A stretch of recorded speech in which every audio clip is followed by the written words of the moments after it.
যদি জীবনকে সুন্দর করতে চান, আল্লাহর ওয়াস্তে কারো কষ্টের কারণ হয়েন না।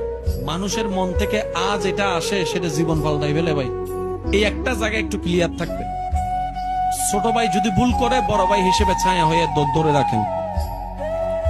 আর যদি বড় ভাই ভুল করে, ছোট ভাই হিসেবে ক্ষমা চেয়ে নেন না।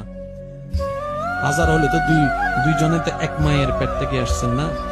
আচ্ছা দেখেন, এক ভাই আরেক ভাইকে বলতেছে, তুই আমার জানাজায় যাবি না, তুই আমার চেহারা দেখবি না মরলে। এগুলো কি ধরনের কথা ভাই? আচ্ছা রাগ হইছে আর কি, এক ছাদের নিচে থাকলে কত কিছু হয়। আমাদের মুরব্বীর একটা কথা বলতো, দেখছি যদি 4-5টা থাকে, টন টন জনজন আওয়াজ তো হবেই। আবার আওয়াজ না হলে তো আমাদের মরা বাড়ির মতো লাগে। তা আওয়াজও দরকার, ঠিক না? তো ভাই ভাইয়ের মধ্যে, ভাই বোনের মধ্যে, স্বামী স্ত্রীর মধ্যে এক ছাদের নিচে থাকলে অনেক কিছু হবে। এবার আপনি শুধু নিজেকে একটা প্রশ্ন করেন, কয় বছর আর বাঁচবেন? সময় তো নাই আর বেশি।